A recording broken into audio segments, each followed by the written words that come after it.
أعزائي طلاب الصف الأول الإعدادي، معادنا النهاردة مع الدرس الثاني في الوحدة الثانية. أتمنى تكون متابع معايا من البداية، يعني حتى لو ما حضرتش الدروس اللي فاتت لغاية دلوقتي ما تبدأش من الدرس ده، ابدأ من أول درس وتابعني عشان نتواصل أو نبقى مع تواصل على طول مع بعض. الدرس الثالث أو الدرس الثاني النهاردة ضرب حد جبري في حد جبري آخر، أو ضرب حد جبري في مقدار جبري. قبل ما نبدأ في الدرس وقبل ما نقول أي حاجة لازم كده نفتكر مع بعض شوية هو إيه الحد الجبري وإيه المقدار الجبري. الحد الجبري هو ما يتكون من حاصل ضرب عاملين أو أكثر. يعني لو كتبت 5 لوحدها كده دي اسمها حد جبري، 5 لوحدها دي حد جبري، 4x ده حد جبري، 70 أس 3 إكس أس 2 واي أس 5 ده حد جبري. وكل حد نقدر نعرف فيه كام عامل، ده عامل واحد، ده عاملين، ده كله عامل واحد، عامل 2 3 و5 يبقى 8 عوامل. ماشي، يعني الواي دي 5 مرات يبقى 5 عوامل، والاكس دي مرتين يبقى عاملين يبقوا 7، والعدد مرفوع لاي اس هو عامل واحد يبقى دول 8 عوامل. الحد الجبري ما فيهوش زائد او ناقص، بس خلي بالك لو كتبت 2x زائد 3x طالما الحدين هما الاتنين متشابهين ينفع اكتبها 5x ويبقى برضو ده حد جبري. تمام؟ أي حد جبري ينفع أسميه مقدار جبري مكون من حد واحد. تاني، الحد الجبري هو ما يتكون من حاصل ضرب عاملين أو أكثر، أو حتى الخمسة دي عشان ما تقوليش فين اللي عاملين يا مستر، ما ينفع أكتبها 5 في 1، ماشي، لكن احنا بنسميها عامل واحد. ده الحد الجبري. المقدار الجبري هو ما يتكون من حاصل جمع أو طرح حدين جبريين أو أكثر. يعني لو كتبت 5x زائد 3y ده مقدار جبري مكون من حدين، وزي ما قلت لك من شوية حتى الحد الجبري ده ينفع أسميه مقدار جبري مكون من حد واحد، لكن المقدار الجبري ده ما ينفعش أقول عليه حد جبري، ده مقدار جبري مكون من حدين. ده الفرق بين الحد الجبري والمقدار الجبري. يا رب نكون افتكرناهم، احنا خدناهم في الترم الاول، يا رب نكون افتكرناهم علشان ما نتلخبطش في الدرس بتاع النهارده. الدرس بتاع النهارده زي ما قلنا اسمه ضرب حد جبري في حد جبري اخر، ده الجزء الاول. طب ازاي اضرب حد جبري في حد جبري؟ قال لي عند ضرب حد جبري في حد جبري اخر نضرب المعاملات. يعني لو عندي 5x ده حد جبري، المعامل بتاعه هو 5.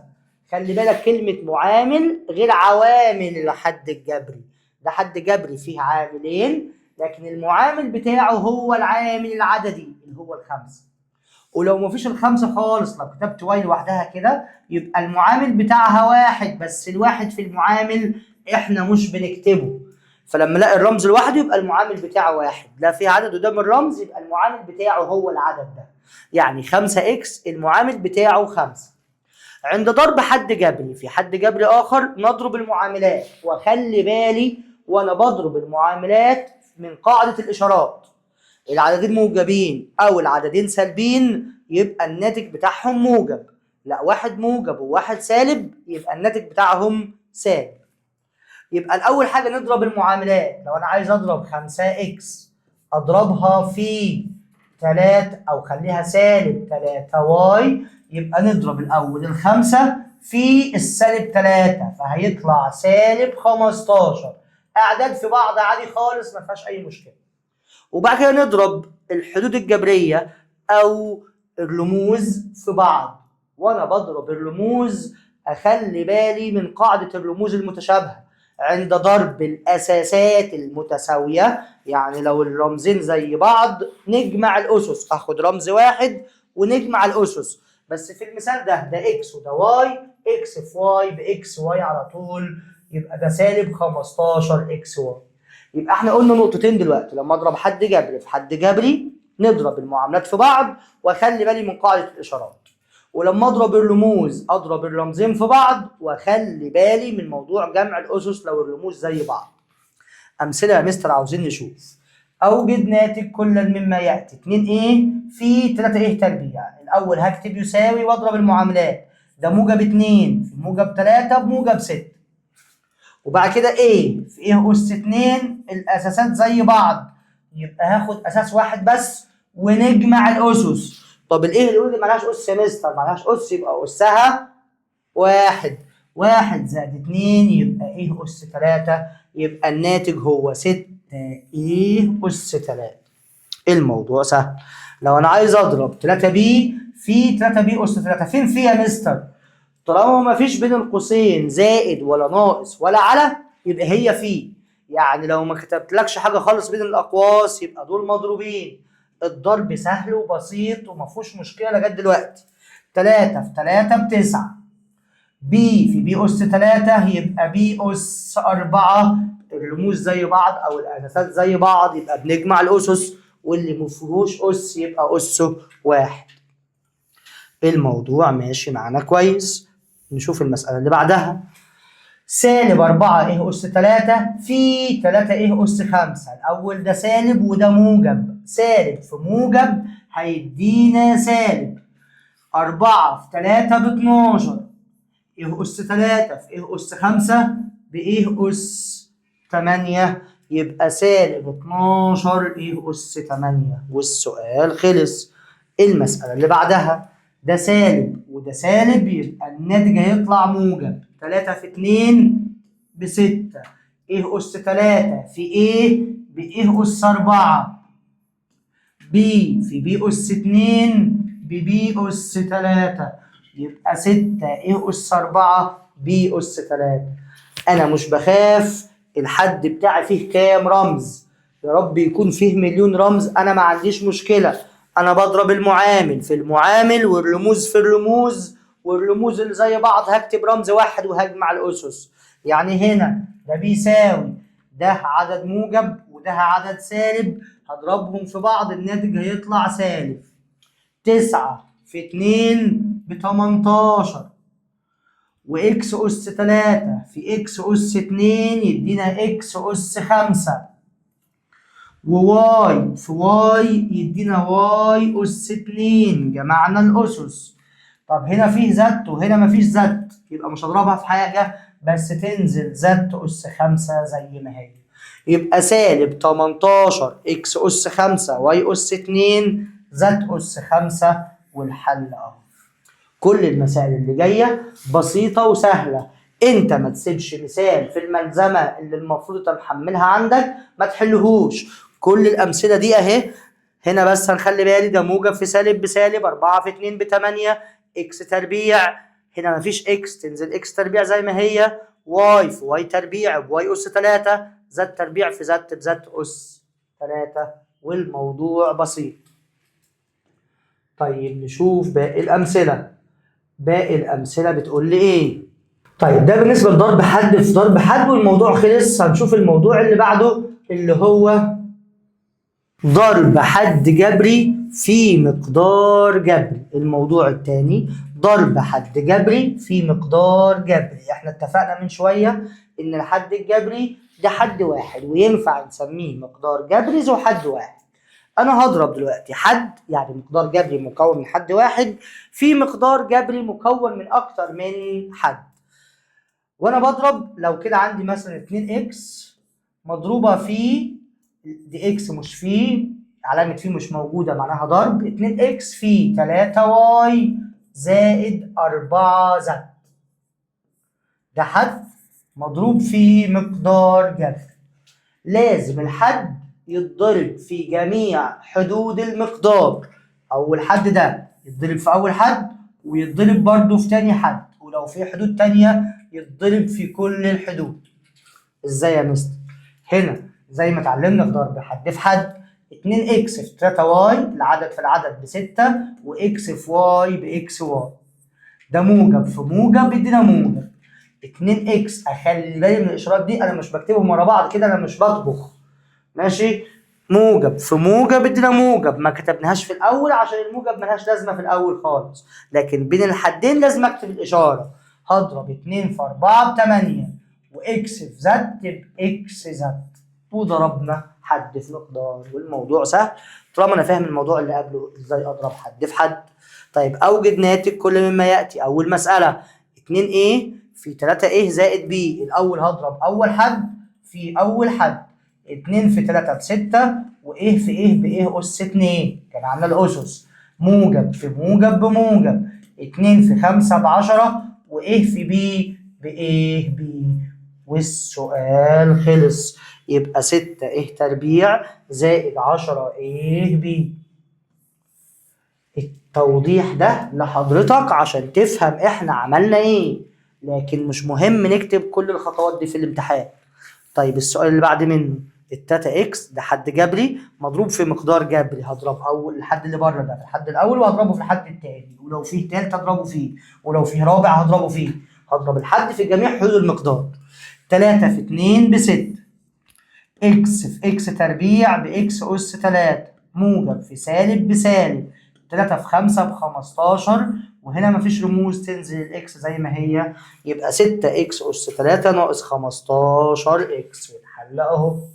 السؤال اللي بعده 4 واي في 2 واي تربيع زائد 1، ده في ده من غير ما اعمل الاسهم دي بس عشان تفهم هنا بس. 4 في 2 ب8، واي في واي تربيع بواي اس 3، موجب في موجب بموجب، 4 واي في 1 ب4 واي، وبقيت 8 واي اس 3 زائد 4 واي. نفس الفكرة بس نحل المثال ده عشان اكس واي. 2 في 4 ب8، اكس في اكس تربيع باكس اس 3، واي هنا مفيش واي تنزل واي زي ما هي، موجب في موجب بموجب، 2 في 3 ب6 واكس واي تنزل زي ما هي، يبقى 8 اكس اس 3 واي زائد 6 اكس واي، والحل بتاعنا اهو. نفس الفكرة في كل المسائل، احنا عاوزين ندور على مسألة زي دي، ده حد في مقدار مكون من 3 حدود، هنعمل ايه فيه؟ الموضوع بسيط.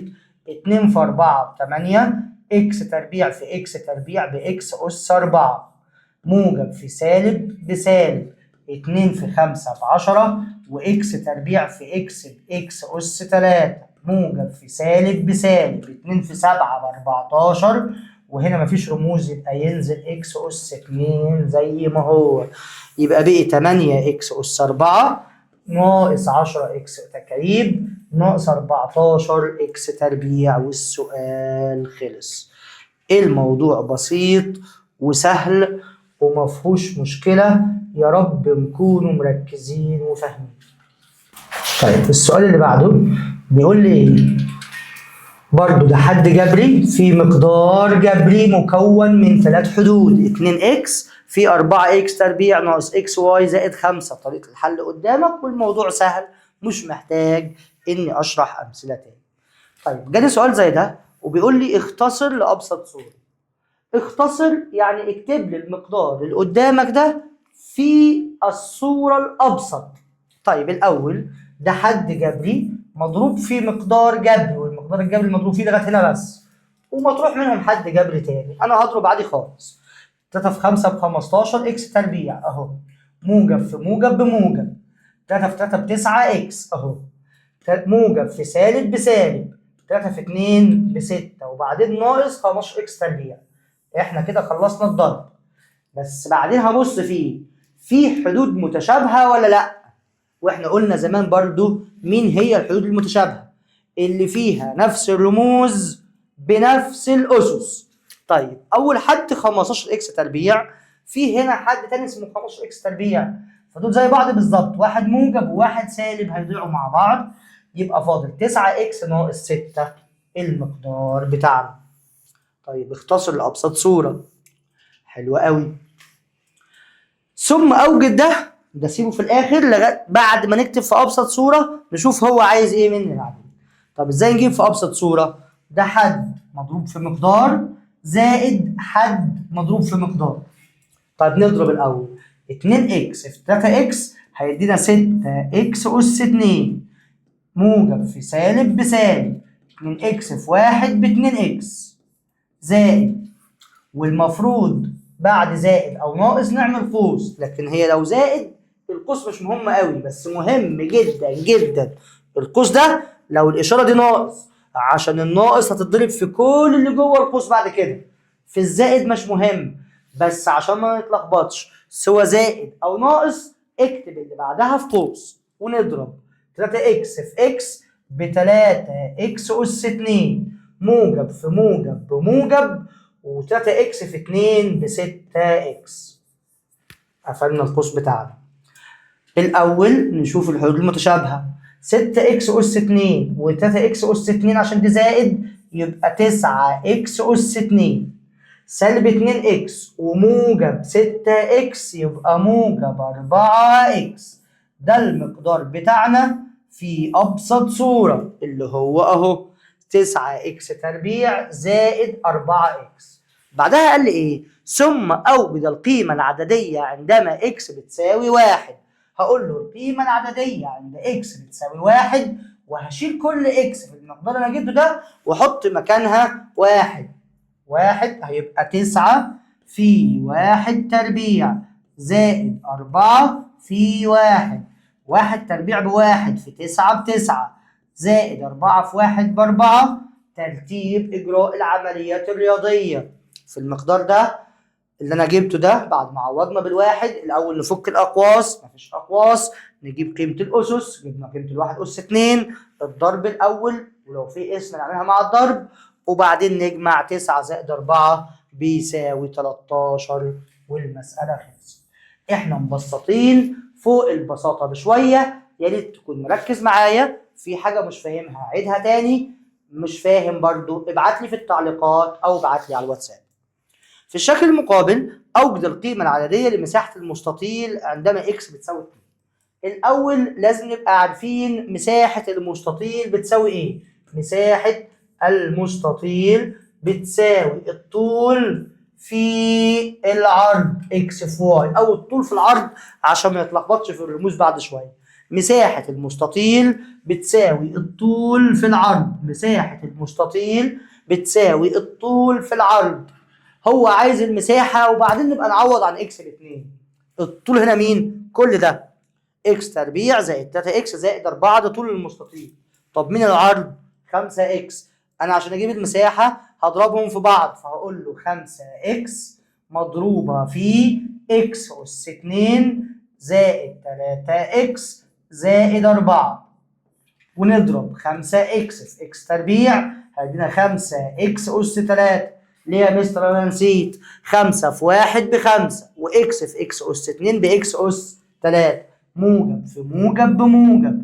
5 في 3 ب15 واكس في اكس باكس اس 2 زائد 5 في 4 ب20، وهنا مفيش رموز يبقى الاكس تنزل. يبقى دي مساحة المستطيل 5 اكس اس 3 زائد 15 اكس تربيع زائد 20 اكس. قال لي هات لي القيمة العددية للمساحة دي لما اكس ب2. يبقى انا هشيل كل اكس واقول له بتساوي 2، او اشيل كل اكس واحط مكانها 2. هقول له القيمة العددية للمساحة عند اكس ب2 بتساوي 5 في 2 اس 3 زائد 15 في 2 اس 2 زائد 20 في 2. فك الاقواس الاول، مفيش اقواس يا مستر. فك الاسس.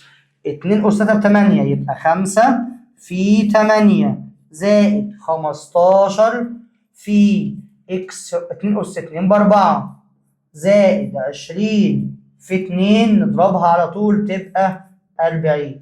بعد كده الضرب، مش هجمع الاول، نضرب 5 في 8 ب40 زائد 15 في 4 ب60 زائد 40، وبعد كده نجمع يبقى بتساوي 140 سنتيمتر مربع لو هو بيقيس بالسنتي، او اكتب له وحده مربعه طالما هو مش كاتب لي سنتي ولا غيره.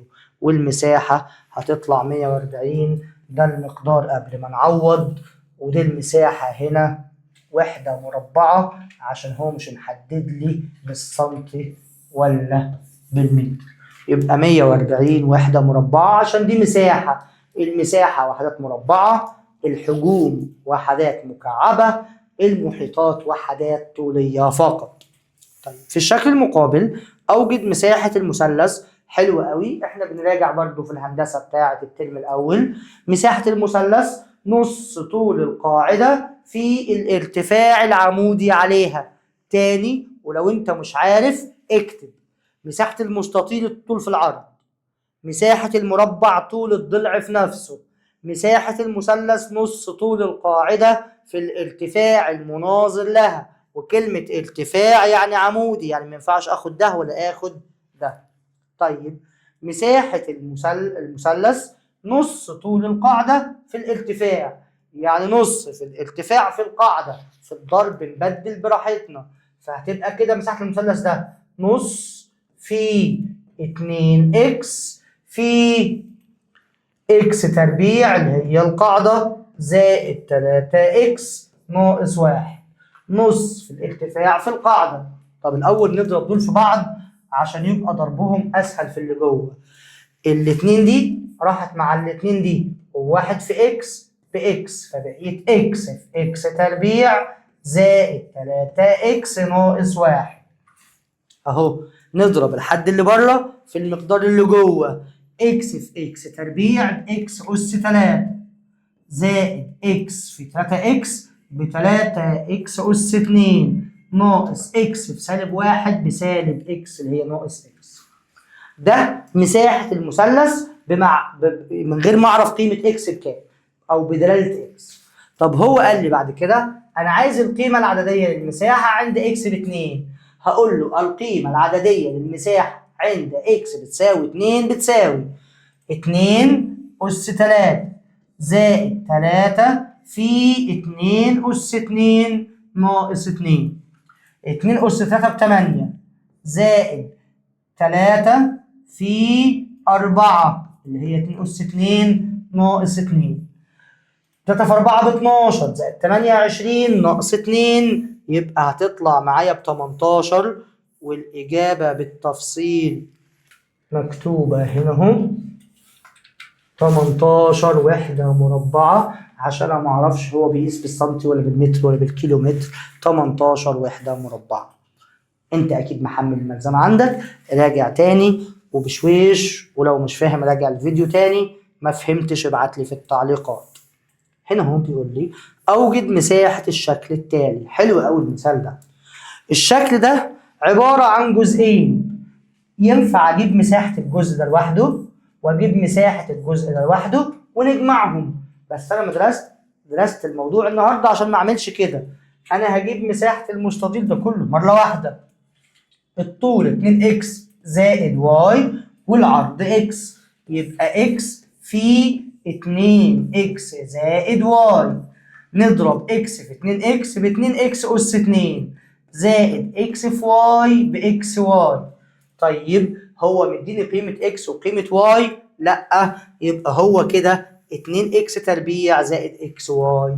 دي مساحة الشكل، وحدة مربعة طالما هي مساحة.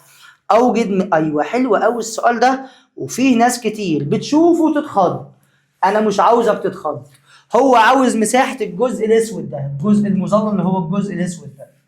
طيب ما اجيب مساحة المستطيل الكبير كله واجيب مساحة الجزء الابيض ده اللي في النص واطرحهم من بعض يدينا مساحة الجزء الاسود.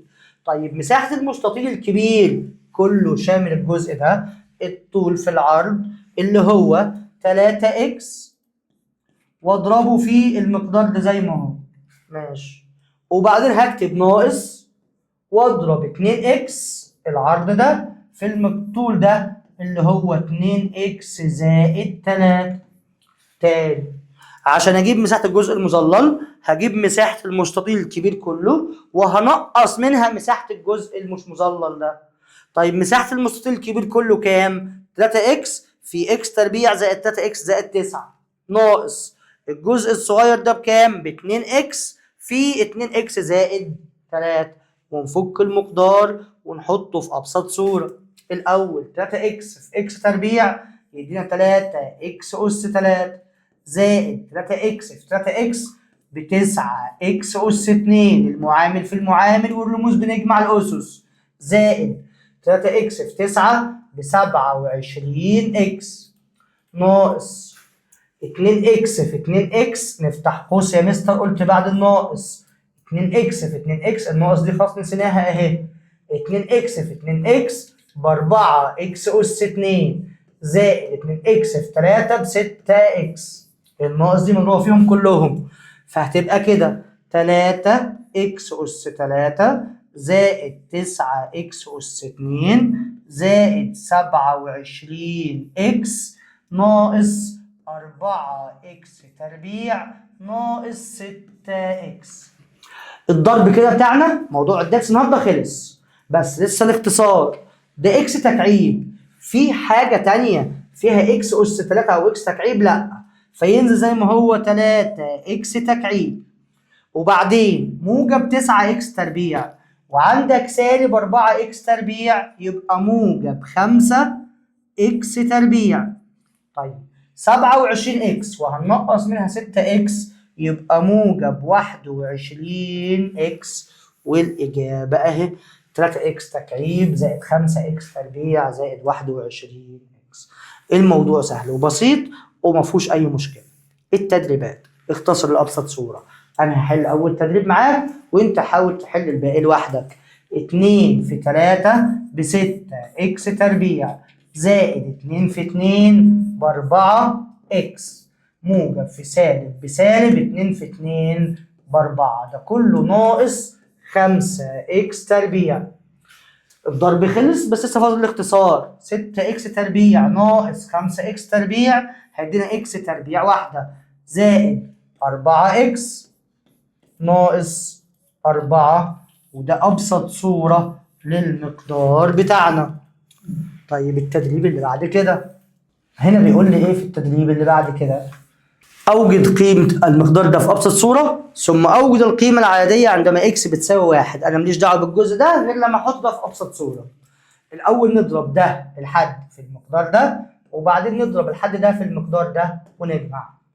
2 اكس في اكس، 2 في 1 ب2، واكس في اكس باكس اس 2 ناقص، عشان موجب في سالب بسالب، 2 اكس في 2 ب4 اكس زائد 2 اكس في 2 في اكس ب2 اكس اس 2 زائد 2 اكس في 1 ب2 اكس، ده 2 اكس اس 2 وده موجب 2 اكس اس 2 يبقى 4 اكس اس 2 سالب 4 اكس وموجب 2 اكس يبقى سالب 2 اكس.